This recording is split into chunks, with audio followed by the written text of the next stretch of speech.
Tal? Muy buenos días. Yo les voy a hablar acerca de el enfoque humanista en la atención hacia el enfermo. Para empezar, bueno, existe un factor elemental en el tratamiento del paciente. A esto se le va a llamar relación médico-paciente, que básicamente va a ser un punto clave para el tratamiento de nuestra enfermedad, ya que la comunicación es muy importante porque nuestro paciente o el enfermo nos va a estar dando información que va a ser muy útil a la hora de tener nuestro tratamiento hacia su enfermedad y para ofrecerle la mejor atención posible a nuestro paciente.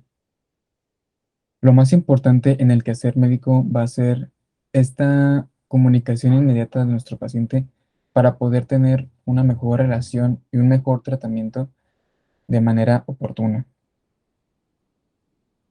Y bueno, para la mejor atención no debemos de tener en cuenta solamente lo ético en la profesión médica, ya que no solamente es atender al paciente, no solo es aplicar la terapéutica, no solamente es aplicar los conocimientos o las herramientas que puedas tener a tu alcance, sino también atender socialmente a tu paciente, ya que pues al tener una enfermedad tenemos que comunicarnos y verlo desde una forma, desde una perspectiva más social. Hay tres enfoques diferentes en el humanismo, en el cual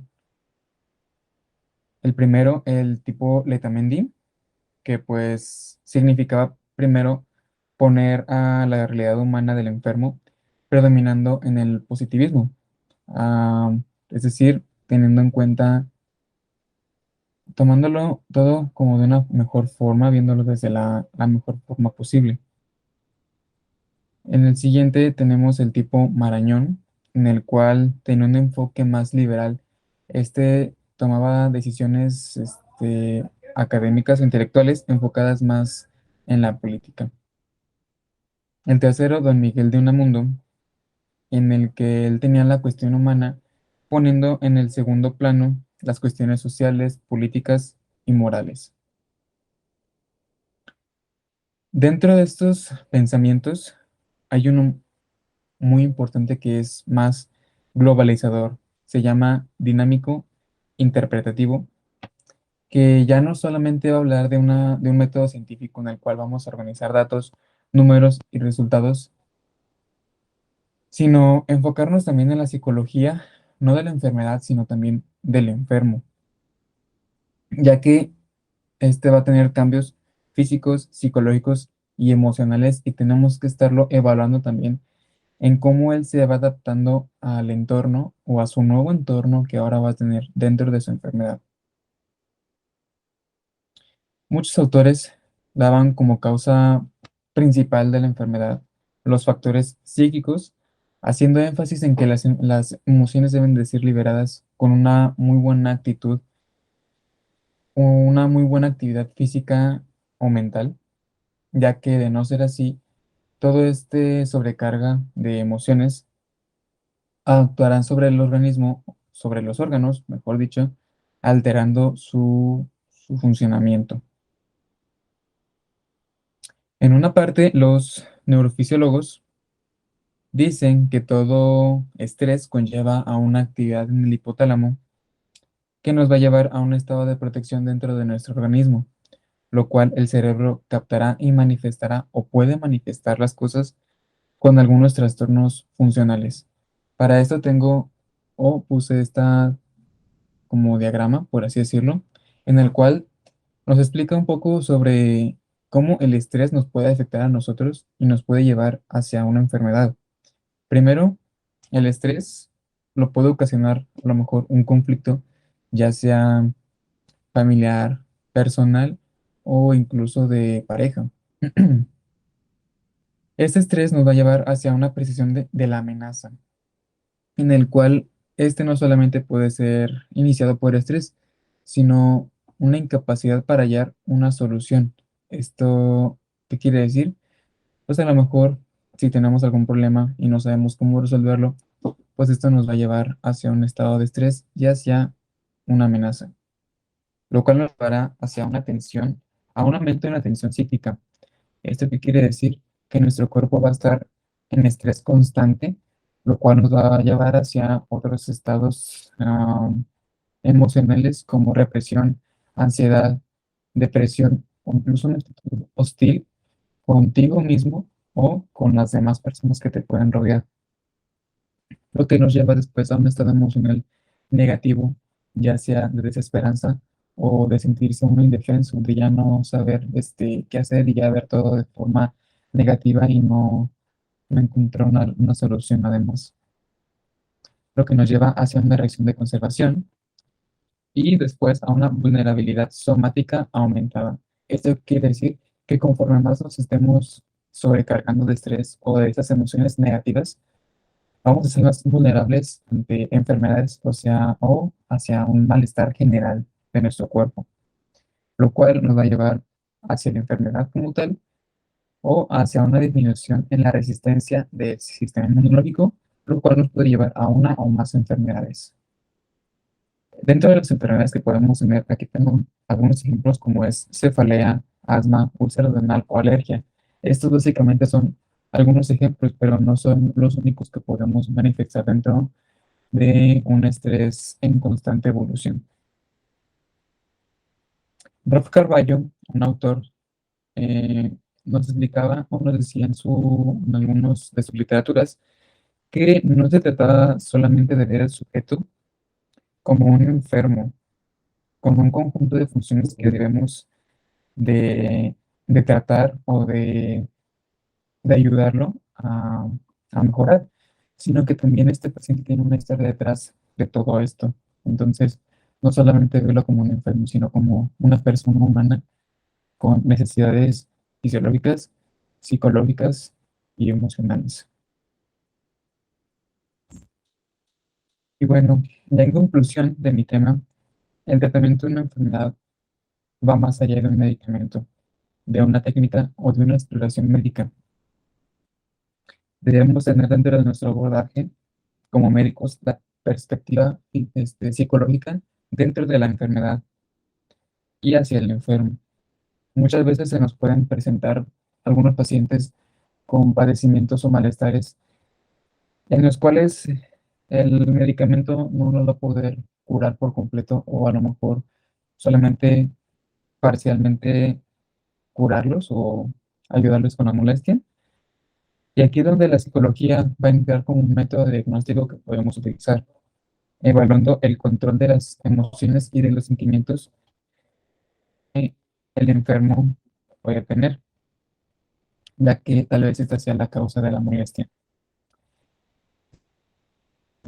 Curar a nuestro paciente, viéndolo no solamente como una enfermedad, sino como que puede haber algo detrás de la enfermedad que lo esté ocasionando, algo más psicológico, enfocado más en las emociones y los sentimientos del mismo paciente. Y bueno, ya para terminar con mi presentación, con esta frase que dice, cuidemos a nuestro paciente no solo por lo que tiene, sino por lo que es. Muchas gracias. Mi nombre es Miriam Serrano Guerrero y yo les voy a hablar sobre la comunicación al final de la vida. Como introducción, pues tenemos que muchas personas o los familiares de algún pariente que está enfermo y está en etapa terminal consideran mejor el ocultarle la información, el no decirle que está en una etapa final, porque piensan que los van a proteger del estrés y de la depresión que esto conlleva, y ya que también pues piensan que podrían recurrir al suicidio. Sin embargo, pues están en una completa equivocación. Es de lo que nos habla esta lectura. El primer paso que debe de establecer el médico y el paciente pues va a ser la comunicación. Esta es necesaria y el médico debe de acompañar en todo momento y dar apoyo al enfermo que está pasando por una etapa terminal, con la finalidad de atenuar el temor, la ansiedad y la indefensión e incertidumbre que puede presentar. Luego tenemos que pues el médico debe de generar confianza hacia el paciente, es decir, que el paciente se sienta libre de preguntar o de aclarar dudas que tenga.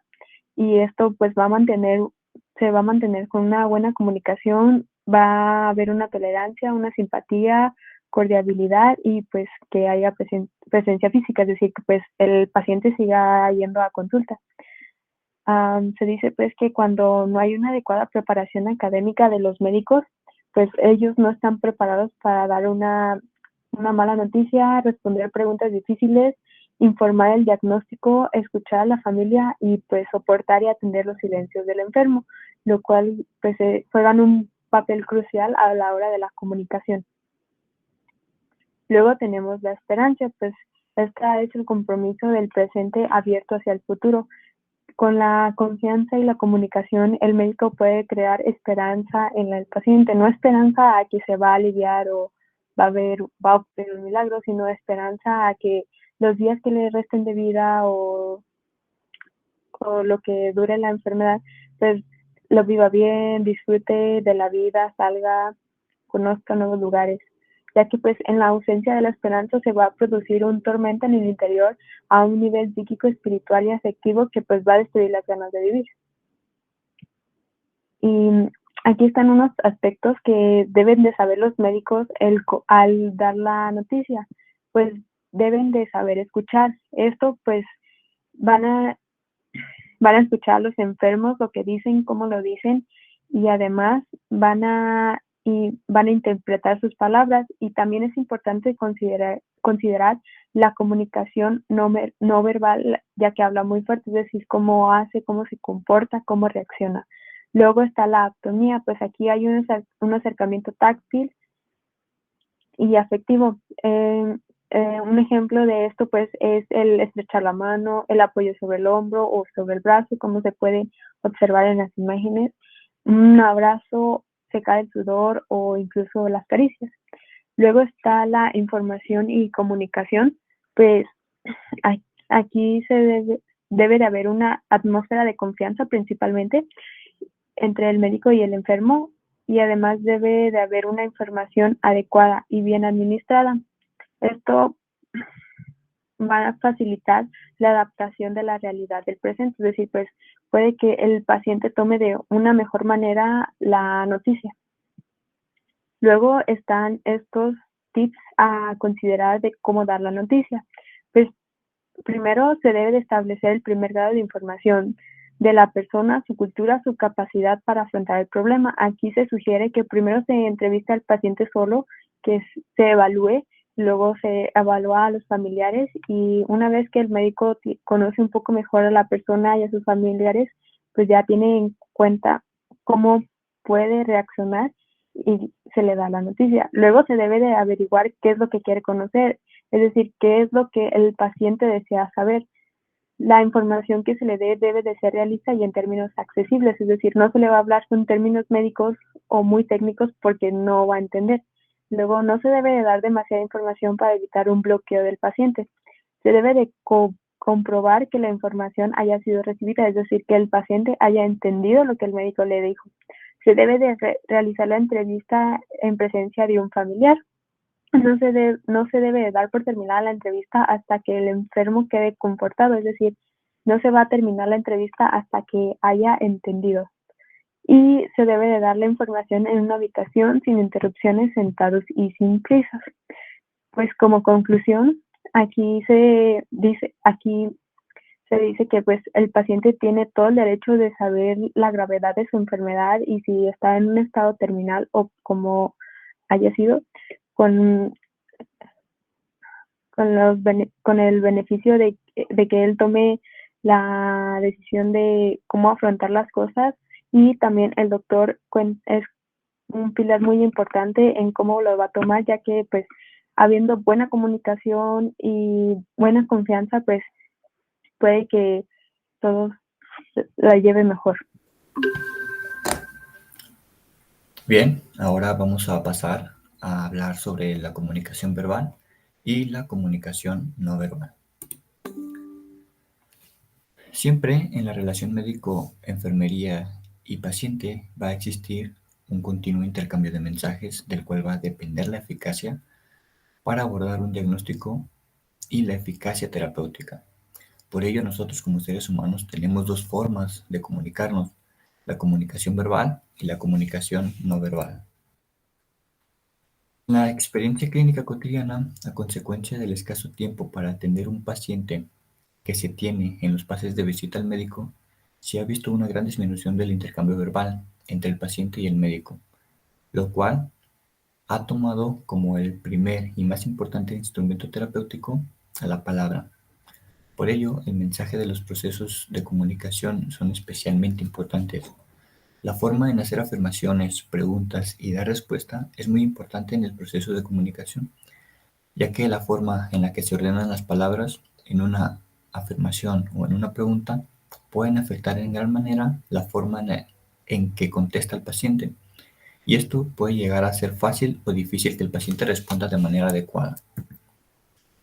Por otra parte, la comunicación no verbal se trata de toda conducta, gesto, postura, movimiento, expresión, mímica, etc., que está cargada de un significado determinado y que puede transmitir cualquier tipo de información acerca de la persona que lo emite. Por ello es muy importante para aquellos pacientes que tienen dificultades para expresar verbalmente los sentimientos o al hablar de ciertos temas que les parecen vergonzosos.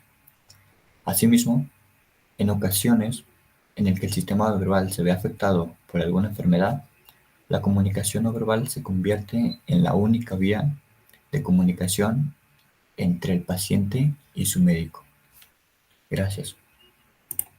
Hola, soy Regina Raquel Romo Segura y voy a explicar el tema de comunicación y silencio terapéutico. Este tipo de temas lo quise dividir en 5 categorías, que es el hospital, que es cuando el paciente ingresa y se empieza a tratar sobre su enfermedad. Después está el familiar, la comunicación que tiene el médico con los familiares. Sigue la enfermedad cuando el paciente se da cuenta o es consciente del tipo de enfermedad que tiene y todo lo que eso conlleva. Ahí sigue el tratamiento, que es ese proceso en donde el médico y el paciente van de la mano respecto a los procesos que puede llegar a tener en esta etapa. Y por último es el obito. Primero vamos a hablar sobre los factores del médico que llegan a afectar la comunicación con el paciente. Estos llegan a ser el estrés, la rutina y la desmotivación. Esto empieza a generar una deshumanización en el paciente oncológico, ya que las necesidades principales del paciente es una comunicación, ya que esto le da la vida, que hace referencia a la esperanza, a la seguridad y protección. Si esto no se llega a realizar, genera que el paciente comience a tener pensamientos de muerte y empiece en un cuadro depresivo. Después vamos a iniciar con recuperar la comunicación del médico y el paciente. Para ello tiene que haber un aumento de confianza. Cuando se genera un aumento de confianza, hay un aumento de interrogantes que el paciente llega a tener respecto a su enfermedad y la probabilidad que tiene respecto a la recuperación, en donde el paciente realiza diversas preguntas para descubrir sus recursos psicológicos y con ello saber cómo poder ayudarlos. Después, el paciente empieza a hacer preguntas al médico sobre la muerte y la vida. Para ello, el médico o enfermeras tienen que ser muy firmes y concisos respecto a la opinión que tienen a esos temas, ya que de ello va a depender la seguridad que empieza a generar el paciente. También se tienen que reforzar los enfrentamientos del estrés, en donde la familia y los amigos son pilares muy fundamentales para este tipo de procesos. Por lo mismo, el médico tiene que ser claro con el diagnóstico, el tratamiento y el pronóstico de la enfermedad.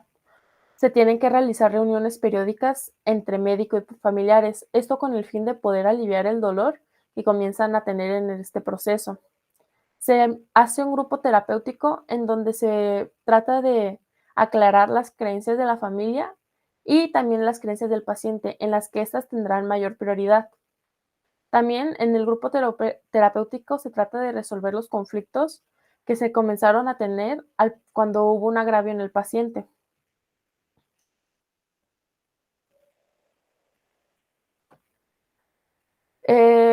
Cuando el paciente llega a ser consciente de la enfermedad, empieza a generar un cuadro depresivo, en donde empieza a tener pequeñas muertes, que las pequeñas muertes significa que se rompe su sueño de una vida feliz y saludable.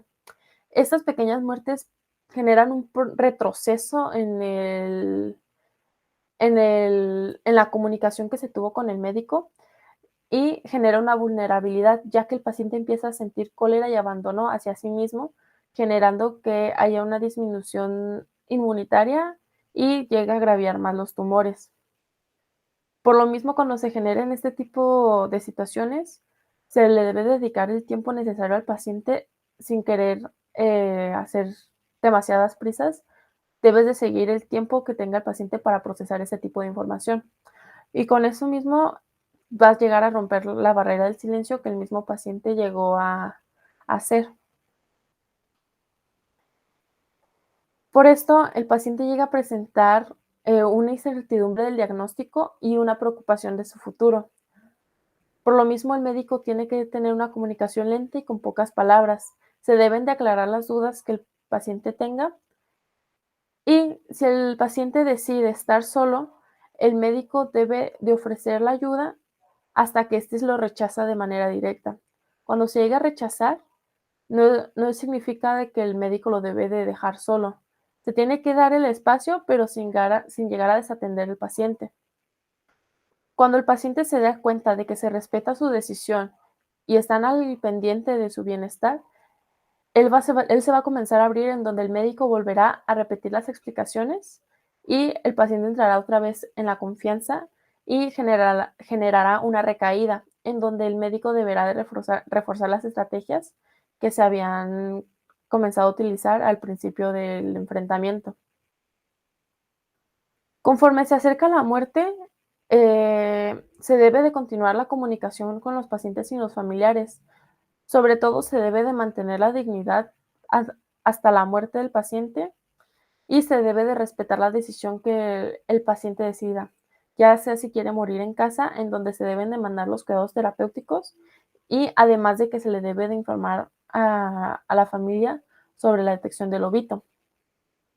Si la familia no es capaz de costear los tratamientos en casa, se queda en el hospital, en donde se sigue llevando el mismo mantenimiento hasta el día de su fallecimiento. Por lo mismo, debe de tener un apoyo psicoafectivo para disminuir el impacto de la pérdida de un ser querido, y al mismo tiempo no se debe de llegar a perder la comunicación después del fallecimiento del paciente, ya que los familiares pueden llegar con dudas o incluso con los sentimientos de duelo, ya que estas no se deben de olvidar las necesidades emocionales y de la comunicación. También se tiene que saber, el médico debe de estar consciente de que no hay esfuerzo hecho en vano, ya que hay una experiencia altamente humanista en el proceso de estar mano a mano con el paciente en su duelo de la Hola, enfermedad. mi nombre es Itzel Santiaguillo y yo les voy a hablar un poco del sentido terapéutico del humor. Primeramente, el humor es la capacidad con la que un individuo va a reaccionar ante algún agente externo o interno, sin disimularlo. Hay distintos tipos de humor que están relacionados completamente con el entorno en el que las personas se desenvuelven, siendo así que las personas puedan llegar a ser más frías, reservadas o serias. Incluso las personas que tienen algunos trastornos mentales pueden llegar a relacionarse o percibir las cosas con menor afectividad e indiferencia. Cada persona tiene un humor diferente y decide cómo ver la vida según las situaciones que se le presenten. Sin embargo, cuando se tiene una mejor perspectiva ante las situaciones y nos reímos de los problemas, se pueden llegar a percibir las cosas de una mejor manera, se pueden analizar y poder así solucionarlas de una manera más fácil.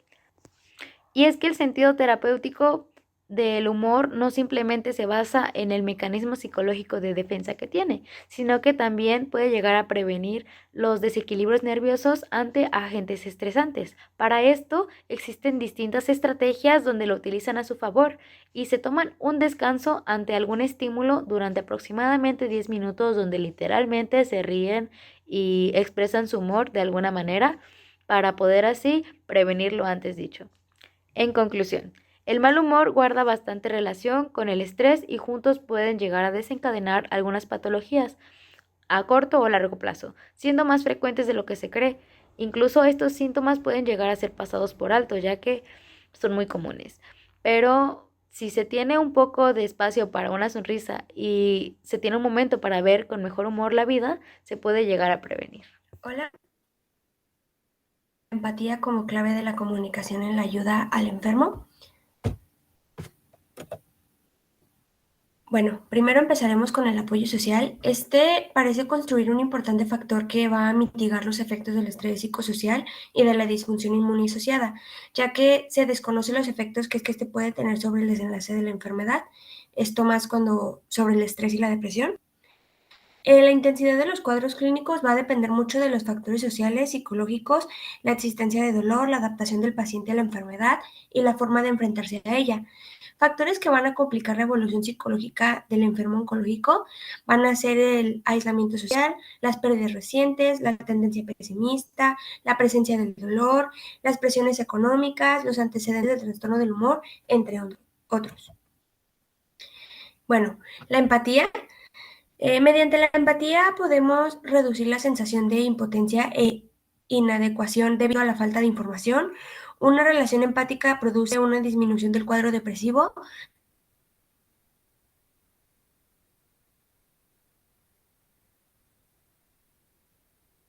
de las alteraciones de la vida cotidiana, de los niveles de ansiedad y de las alteraciones del humor. Se trata evidentemente de conseguir una actitud psicoterapéutica capaz de aliviar el sufrimiento y el apoyo que se va a prestar de la compasión y de la empatía.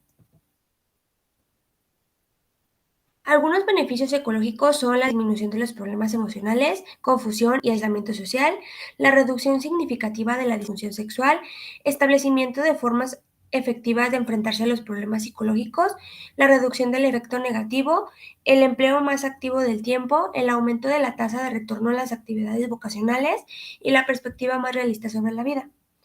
Este estilo psicoterapéutico solo lo podemos lograr mediante una comunicación eficaz y la habilidad que tenemos para producir respuestas empáticas y que por lo tanto hacemos entender al paciente que su opinión se tiene muy en cuenta y se van a poner en marcha las medidas necesarias para poder resolver sus problemas.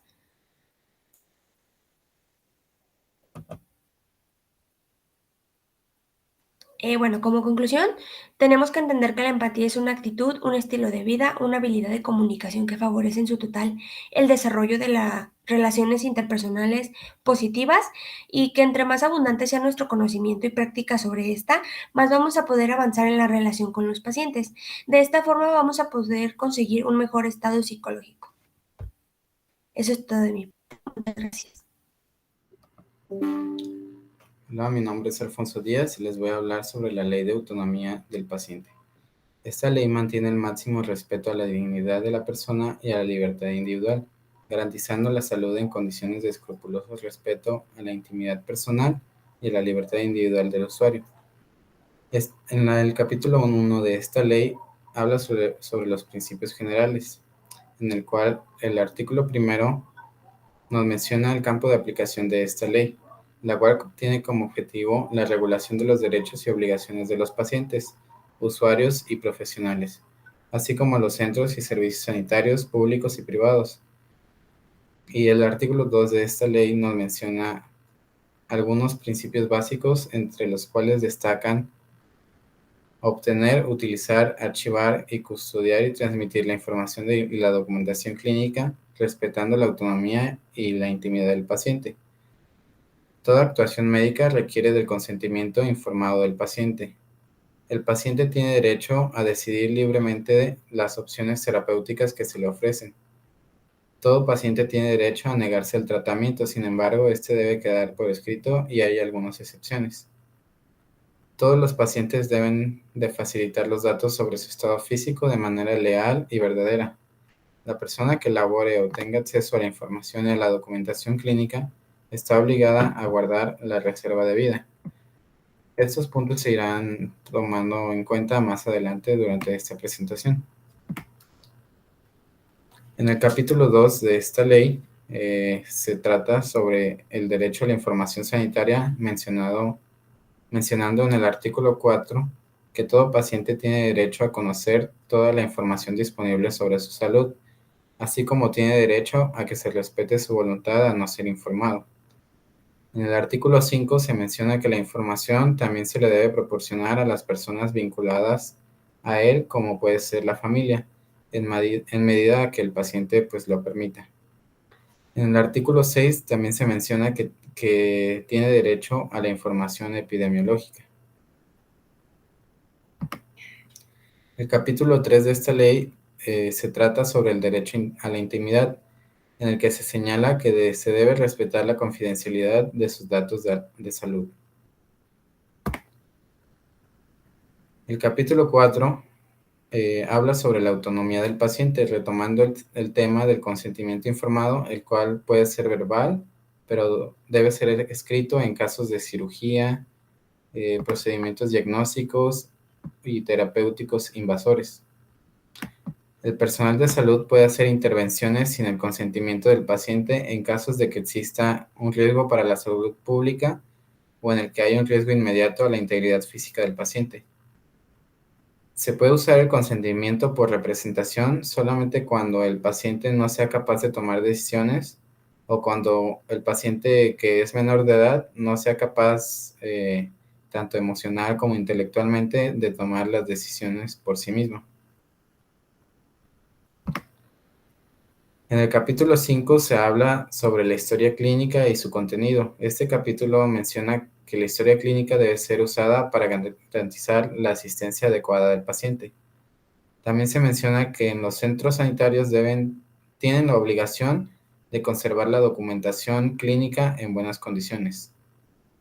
El artículo 18 que está en este capítulo dice que el paciente tiene derecho a su historia clínica y a obtener copia de los datos que figuran en ella. Por último, el capítulo 6 de esta ley trata sobre el informe de alta, el cual debe ser otorgado al paciente una vez finalizada su atención. También en el artículo 21 se señala que en caso de que el paciente no quiera aceptar el tratamiento prescrito, se le propondrá una alta voluntaria y pues esta debe estar debidamente firmada. En caso de que se niegue a la firma, se deberá optar por una alta forzosa. Hola, mi nombre es Itlali Ramos y voy a presentar un poco sobre el por qué nos cuesta escuchar. Es importante, primeramente, pues conocer el hecho de que la comunicación con cualquier persona que esté pasando por una enfermedad siempre va a ser complicada. Esto pues puede agravarse por los puntos básicos que son el tiempo de progreso que tenga la enfermedad y el tipo de pronóstico que se le ha dado. Em, Esto pues va a depender mucho sobre la relación médico-paciente que se vaya a formar. Es por eso que se tiene como objetivo que haya una comunicación saludable en la que no haya incongruencias al momento de brindarle pues la información necesaria al paciente. Alrededor del 60% de los pacientes refieren que se encuentran mal informados y esto pues puede deberse al hecho de que el médico no les informa correctamente o que hay una incongruencia al momento de llevar a cabo la comunicación del diagnóstico o del proceso de la enfermedad que se está llevando. Por ejemplo, cuando hay un caso que se deriva primero al médico general y después se pasa hacia el médico especialista, puede haber un choque de información que se ha dado y el paciente termina más confundido. Es lo que le causa pues que no se sienta informado. También puede ser porque hay un mal conocimiento del diagnóstico o porque haya ignorancia del mismo. O sea, sé que no se llega concretamente a la información que el paciente necesita y pues se le confunde más. Es importante también destacar el hecho de que un paciente casi siempre va a estar preguntando cosas básicas como por ejemplo cuando hay una persona con cáncer va a querer saber lo que es el cáncer, los efectos secundarios que tiene el tratamiento, cuál es el tratamiento y si esto le va a afectar en su vida social y en su vida familiar.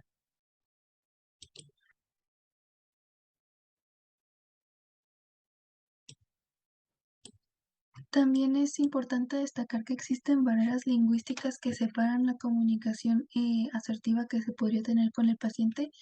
Por ejemplo, en el caso de los médicos, pues es muy común ver cómo el médico que está tratando al enfermo se comunica con tecnicismos, lo cual no es muy recomendado por el hecho de que esa persona pues puede estar en un contexto diferente, en un contexto social.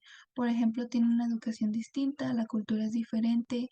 También en caso de la edad, si se trata de un niño, pues va a ser muchísimo más difícil que entienda un tecnicismo médico. O pues esto pues nos va a llevar a una separación muchísimo más grande en la relación médico-paciente, porque en sí el paciente no va a estar entendiendo bien qué es lo que se le está informando, y ahí es donde viene el hecho de que sienta que no se le comunicó correctamente el proceso por el que está pasando.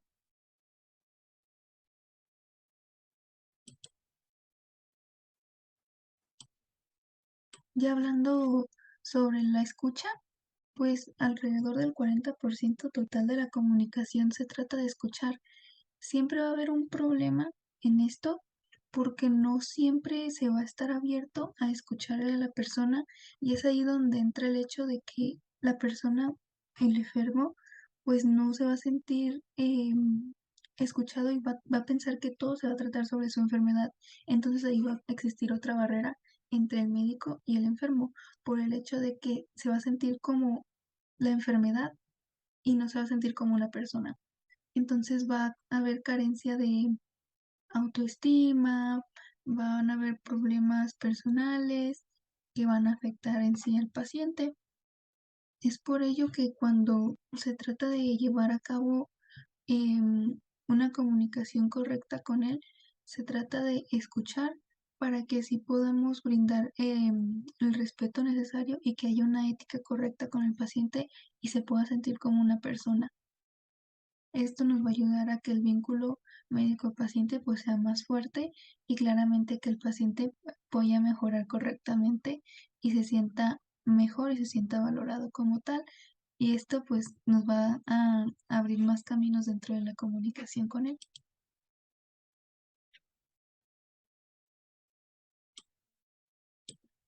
También pues es necesario saber que el escuchar requiere esfuerzo y voluntad personal, además de que debemos ser comprensivos y tener habilidades de observación-percepción. Esto pues nos va a conducir a que haya relaciones interpersonales positivas, y más en el caso en el que pues se trata con personas que están pasando por problemas como lo es una enfermedad crónico-degenerativa o un cáncer.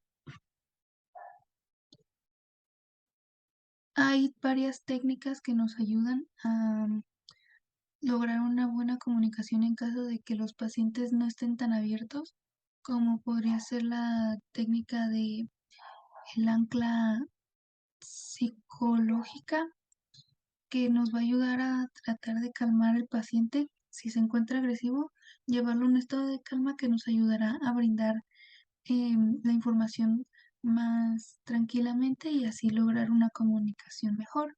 También está el hecho de la imitación, y nos va a ayudar esto a que podamos crear como un vínculo de que soy como tú eres como yo. Entonces el paciente se va a sentir más en confianza, y esto nos va a llevar igual al hecho de que podremos llegar a una comunicación mejor y que pues el paciente logre comprender qué es lo que está sucediendo correctamente y no haya una brecha que nos impida em, el tratamiento o el proceso correcto durante la enfermedad que se presente. Hola, soy Carla Jiménez y les voy a presentar el tema del desarrollo de la relación enfermería médico-paciente. Bueno, en esta relación va a ser una interpersonal específica en el que ambas partes, personal como paciente, van a ser personas ajenas entre sí y tienen que trabajar conjuntamente en la resolución de una enfermedad. Este desarrollo va a tener 3 fases. La inicial, donde es el primer contacto con el paciente. Generalmente este va a necesitar información sobre su padecimiento y la enfermera y a veces el médico tienen que satisfacer sus necesidades con información precisa y sobre todo capacidad afectiva, sin ser fríos ni ser muy cortantes. En la fase intermedia, también llamada fase de trabajo, se van a centrar en el significado de la enfermedad, pero para el paciente. Él va a tener que autovalorarse y empezar a procesar todo esto. Y la enfermera pues mantiene el contacto para pues por si tiene alguna duda. Y en la fase de finalización, la enfermera generalmente estimula al paciente con una conducta independiente sin que haya un sentimiento de abandono, ya que el paciente va a tener que ir pues por sí solo a tener que tomar su medicamento, ya salir en algunos casos del hospital y demás.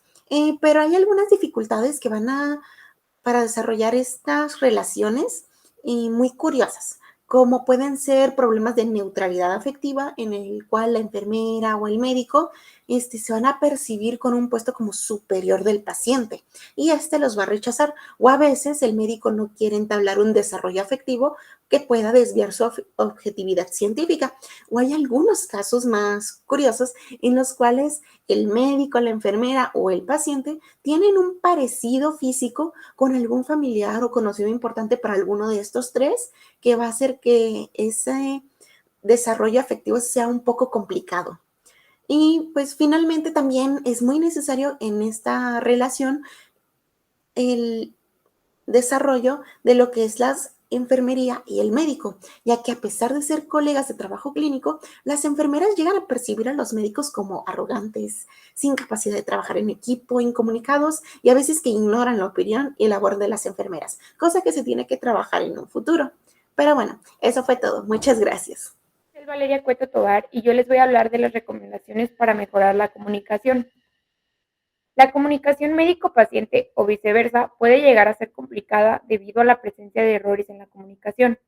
Existen también varios factores que favorecen negativamente este tipo de errores de parte del médico, comenzando por las señales no verbales, también la semántica y la falta de tiempo, como los principales. Sin embargo, hay más como la falla en la memoria o la sobrecomprensión hacia un paciente. También existen factores por parte del paciente como su estado de salud, el autoestima que tienen y la autoimagen que tienen. A final de cuentas, todo esto logra que no haya una comunicación efectiva. Para lograr una buena comunicación se necesita una estrategia que cuente con 3 etapas, las cuales tienen como finalidad una sistemática en la atención del paciente. La fase número 1 va a ser la fase de verificación, en donde se tratará de verificar lo que ha dicho el paciente utilizando frases como has dicho que. La segunda es la fase de clarificación, en donde se busca clarificar aún más la información recibida con el fin de que el paciente ya formule preguntas una vez establecida esa confianza. Y la número 3 es la fase de seguimiento, en donde se persigue el cumplimiento de todas las decisiones adoptadas con el fin de reforzar aspectos para su salud y para la felicidad del paciente. Como conclusión, tenemos que solo la paciencia, preparación y sensibilidad lograrán mejorar una comunicación, disminuir errores y mejorar la calidad de asistencia al paciente, que es el objetivo en la asistencia sociosanitaria. ¿Qué tal? Buen día a todos. Bueno, vamos a platicar hoy un poco sobre las reacciones psicológicas del paciente, tanto en el área de enfermería, medicina y la comunicación. Sobre las reacciones del paciente, para explicar las reacciones del mismo frente a la enfermedad física, es necesario manejar un paradigma interactivo con el paciente, derivado precisamente de la propia relación. Tal paradigma incluye el factor de estrés, la enfermedad física, las características del paciente y los factores ambientales. Las características físicas comprenderán de su gravedad, en general si la enfermedad tiene posibilidad con la muerte y cuánto tiempo lleva dicho paciente con la enfermedad. Además, las enfermedades de evolución lenta causan menos ansiedad que aquellas con la evolución rápida. Los factores ambientales con particularidad, influencia sobre las reacciones de la enfermedad física con la relación paciente-médico o en su caso en enfermera-médico. ¿Ok? Hay muchas interacciones con las mismas, así que la actitud del paciente va a ser bastante importante dentro de la misma. Las interacciones con la familia y la sociedad, también la situación económica. Recordemos que un paciente, el cual se encuentra con una reacción negativa, con una enfermedad, podría encontrarse sin su empleo, tal vez si tiene una enfermedad crónica, podría limitarse a hacer actividades de cuales ellos están acostumbrados a hacerlos o en su defecto podríamos hablar de la posibilidad de una muerte oportuna teniendo una familia a temprana edad. Ahora vemos un par de respuestas psicológicas las cuales vamos a encontrar con nuestros pacientes. La incapacidad física nos va a llevar a la depresión, lo cual genera sentimientos de frustración.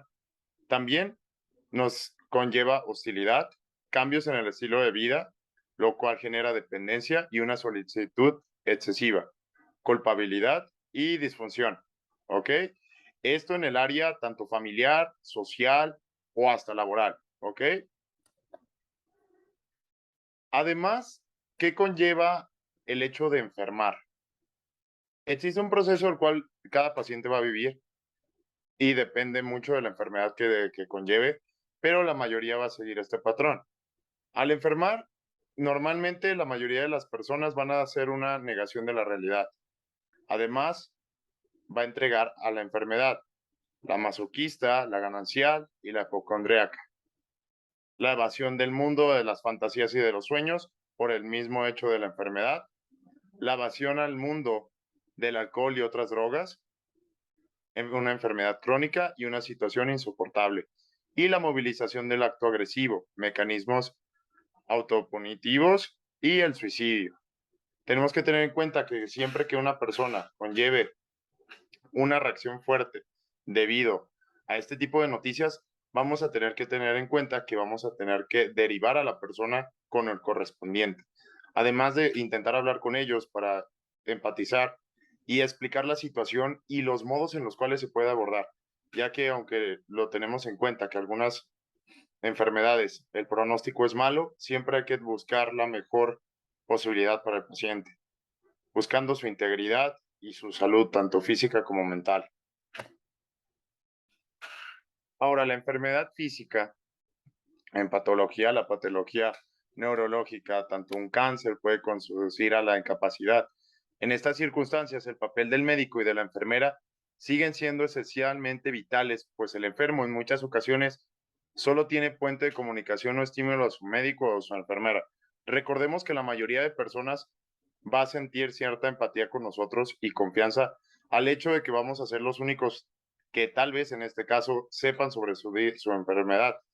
Entonces, hay que tenerlo en cuenta para tener una buena comunicación con ellos y no dejarlos solos en estos momentos críticos, ya que algunas personas, por hechos laborales, familiares o sociales, evitan tener este tipo de conversaciones y dejan la enfermedad solo en el hospital y con el personal de salud, y fuera del hospital intentan ser personas normales y seguir con sus vidas.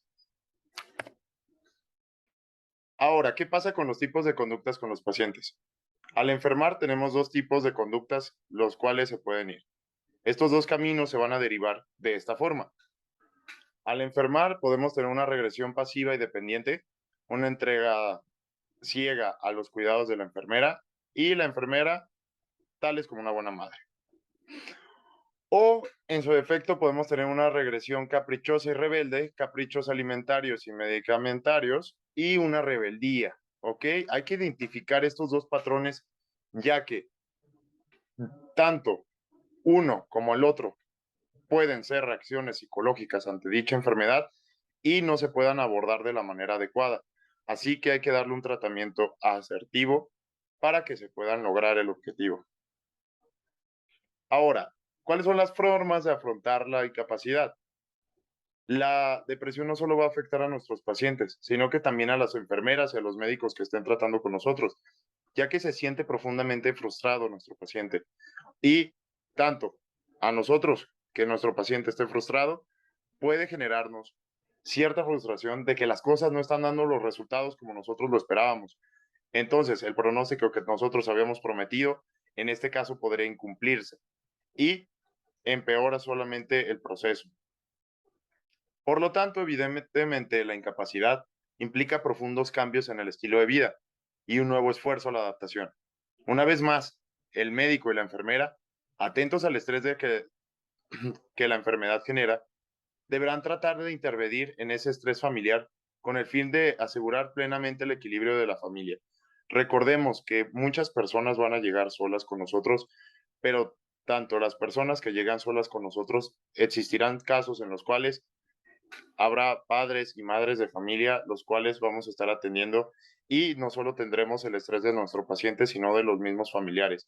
Así que hay que tener en cuenta estos puntos, ya que nosotros somos ese puente que tienen los pacientes para hacer entender y explicar en qué condiciones está, cuál es el pronóstico y qué es lo que tiene que cambiar, ¿ok? Ya que en cierto punto nosotros vamos a tener que ser objetivos con las personas y ser realistas sobre las situaciones y cómo abordarlas. Ahora, ¿qué pasa con la agonía, la muerte y el duelo? En nuestra cultura no se considera la muerte la parte de la misma vida.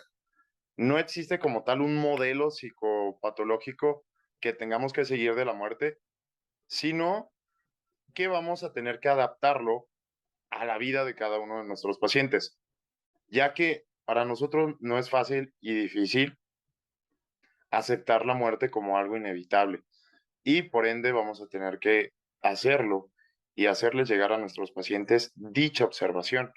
El desarrollo social y tecnológico han incrementado la esperanza de vida, pero también de forma paralela han prolongado las fases terminales en ocasiones haciéndolas interminables.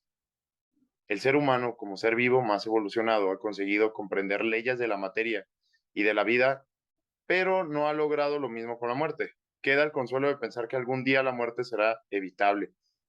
Recordemos, muchos pacientes que tengamos a lo largo de nuestra carrera serán personas que se encuentran en un dolor extensivo simplemente porque aunque nosotros tengamos los recursos para ayudarlos, la calidad de vida de dichas personas va a ser baja.